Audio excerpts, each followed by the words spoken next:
Welcome to Pragna tutorials. ఈ వీడియోలో మనం డిఎస్సి స్కూల్ అసిస్టెంట్ బయాలజీలో భాగంగా 8వ తరగతి జీవశాస్త్రంలోని 4వ పాఠము జంతువులలో ప్రత్యుత్పత్తి అనే పాఠ్యాంశంలోని చివరి ముఖ్య అంశాలు నేర్చుకుందాం.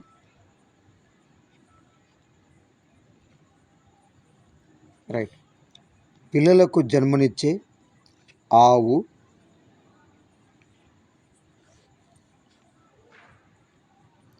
కుక్క, మానవుల వంటి జీవులను శిశోత్పాదకాలు అంటారు.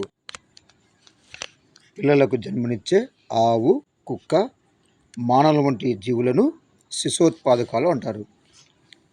కోడి, కప్ప, బల్లి, సీతకోక చిలుక వంటి గుడ్లు పెట్టే జీవులను అండోత్పాదకాలు అంటారు. నెక్స్ట్ పోతే శిశోత్పాదకాలకు బాహ్య చెవులు ఉంటాయి, అనగా చెవులు బయట కనిపిస్తాయి. శరీరంపై రోమాలు ఉంటాయి. అండోత్పాదకాలకు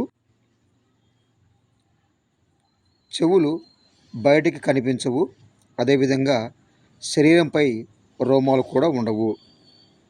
నెక్స్ట్, సాధారణంగా జీవులు లైంగిక ప్రత్యుత్పత్తి, అలైంగిక ప్రత్యుత్పత్తి అనే 2 పద్ధతుల్లో ప్రత్యుత్పత్తి జరుపుతాయి.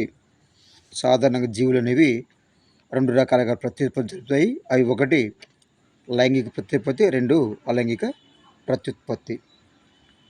అలైంగిక ప్రత్యుత్పత్తిలో సంయోగ బీజాల కలయిక జరగదు, అంటే సంయోగ బీజాలను ఏర్పడవు. స్త్రీ పురుష సంయోగ బీజాలు ఏర్పడవు కనుక ఈ యొక్క అలైంగిక ప్రత్యుత్పత్తిలో సంయోగ బీజాల కలయిక అనేది జరగదు. రైట్.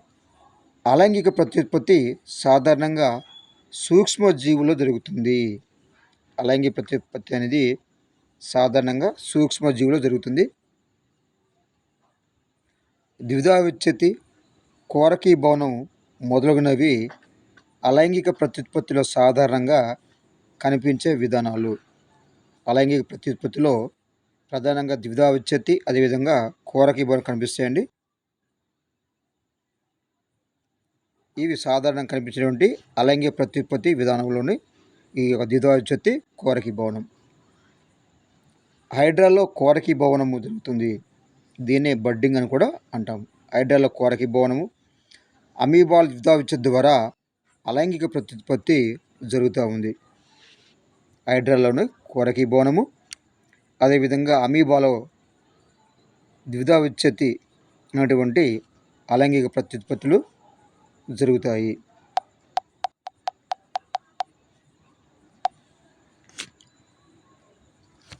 నెక్స్ట్ పోతే లైంగిక ప్రత్యుత్పత్తిలో స్త్రీ పురుష సంయోగ బీజాల కలయిక వలన సంయుక్త బీజం అనేది ఏర్పడుతుంది. లైంగిక ప్రత్యుత్పత్తిలో స్త్రీ పురుష సంయోగ బీజాల కలయిక వలన సంయుక్త బీజం అనేది ఏర్పడుతుంది. ఈ సంయుక్త బీజమే పిండంగా ఏర్పడుతుంది. ఈ పిండము అనేది భ్రూణంగా మార్పు చెందుతుంది. నెక్స్ట్, పురుష ప్రత్యుత్పత్తి వ్యవస్థలో ఒక జత ముస్కాలు, ఒక జత శుక్రవాహికలు మరియు పురుషాంగం ఉంటాయి. అంటే పురుష ప్రత్యుత్పత్తి వ్యవస్థలో మొత్తము 3 భాగాలు ఉంటాయి. అవి ఒక జత ముస్కాలు, ఒక జత శుక్రవాహికలు మరియు పురుషాంగం అనేటువంటి 3 భాగాలనేవి కనిపిస్తుంటాయి పురుష ప్రత్యుత్పత్తి వ్యవస్థలో. నెక్స్ట్, స్త్రీ ప్రత్యుత్పత్తి వ్యవస్థలో అయితే ఒక జత అండాశయాలు, ఒక జత పాలపీయనాళాలు, అదేవిధంగా గర్భాశయము, జననాంగం ఉంటాయి. స్త్రీ ప్రత్యుత్పత్తి వ్యవస్థలో ఏమిటి అంటే ఒక జత అండాశయాలు, ఒక జత పాలపీయనాళాలు, అదేవిధంగా గర్భాశయము, బాహ్య జననాంగం అనేది ఈ యొక్క స్త్రీ ప్రత్యుత్పత్తి వ్యవస్థలో ఉండడం అయితే జరుగుతుంది. ఇక నెక్స్ట్ పోతే ముస్కాలు శుక్రకణాలని ముస్కాలు శుక్రకణాలని అండాశయము అండాలని విడుదల చేస్తాయి. ముస్కాలు అనేవి శుక్రకణాలని అండాశయము అండాలని విడుదల చేస్తాయి. నెక్స్ట్ పోతే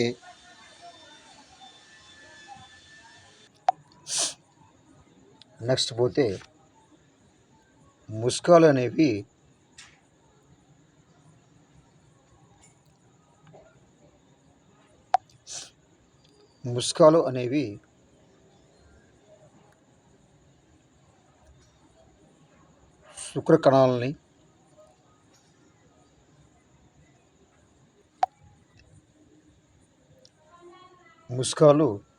శుక్రకణాలని అదేవిధంగా అండాశయము అండాలని విడుదల చేస్తాయి. ఈ శుక్రకణాల అండాశయాల అండాల కలయికని మనం ఏమంటామంటే ఫలదీకరణం అంటాము. ముస్కాల్లో ఉన్నటువంటి ఈ యొక్క శుక్రకణాలు అదేవిధంగా అండాశయం నుండి విడుదలయ్యేటువంటి అండాల యొక్క కలయికని మనము ఫలదీకరణ ఫెర్టిలైజేషన్ అంటాము. ఈ ఫలదీకరణ ఫలితంగా సంయుక్తి బీజం ఏర్పడుతుంది. స్త్రీ శరీరం వెలుపల జరిగే ఫలదీకరణను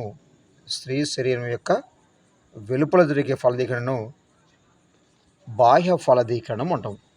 స్త్రీ శరీర వెలుపల జరిగే ఫలదీకరణను బాహ్య ఫలదీకరణం అంటాము. అదేవిధంగా స్త్రీ శరీరం లోపల జరిగే ఫలదీకరణను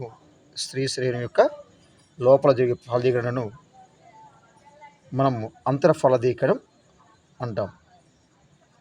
బాహ్య ఫలదీకరణము నీటిలో నివసించే జీవులైన బాహ్య ఫలదీకరణం, ఇది వెరీ ఇంపార్టెంట్ అండి. బాహ్య ఫలదీకరణం నీటిలో నివసించే జీవులైన చేప, సముద్ర నక్షత్రం, కప్పలలో కనిపిస్తుంది. బాహ్య ఫలదీకరణం అనేది నీటిలో నివసించే జీవులైనటువంటి చేప, సముద్ర నక్షత్రం, కప్పలలో కనిపిస్తుంది. ఇక నెక్స్ట్ పోతే అంతర్ఫలదీకరణం అనేది మానవులు, కుక్కలు, కోళ్ళు, ఆవులలో ఈ యొక్క అంతర్ఫలదీకరణం అనేది సాధారణంగా కనిపిస్తూ ఉంది. ఇక నెక్స్ట్ పోయినట్లయితే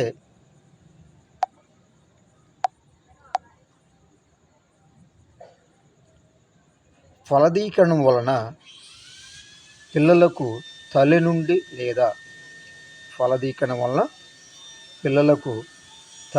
లేదా తండ్రి నుండి వంశపారంపర్యంగా కొన్ని లక్షణాలు వస్తాయి. ఫలదీకరణం వలన పిల్లలకు తల్లి నుండి లేదా తండ్రి నుండి వంశపారంపర్యంగా కొన్ని లక్షణాలు వస్తాయి. ఇక నెక్స్ట్ పోతే సంయుక్త బీజం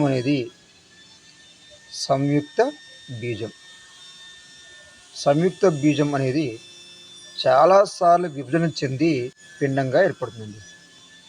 సంయుక్త బీజం చాలాసార్లు విభజన జరిగి పిండంగా ఏర్పడుతుంది.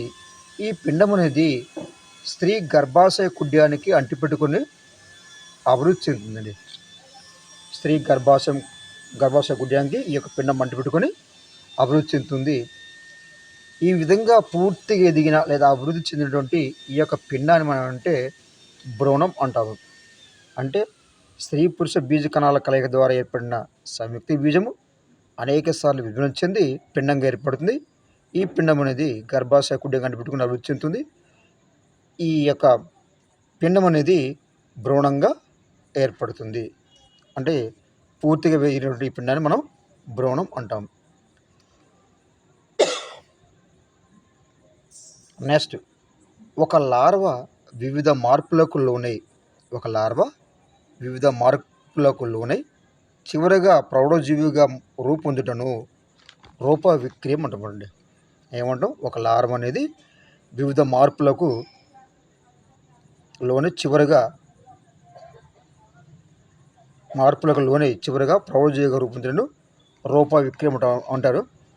ఉదాహరణ కప్ప, సీతకోకచిలుక మనం ఈ యొక్క రూపవిక్రయానికి ఉదాహరణగా చెప్పవచ్చు. నెక్స్ట్, జీవులలో సహజ సిద్ధమైన పద్ధతితో పాటు జీవులలో సహజ సిద్ధమైన పద్ధతితో పాటు కృత్రిమ పద్ధతులు కూడా ప్రత్యుత్పత్తికి నేటి కాలంలో అవకాశం ఉంది. అంటే జీవులలో సహజసిద్ధమైన పద్ధతితో పాటు కృత్రిమ పద్ధతులు కూడా ప్రత్యుత్పత్తికి నేటి కాలంలో అవకాశం ఉంది. Thanks for watching. చూస్తూనే ఉండండి మన ప్రజ్ఞ ట్యుటోరియల్స్.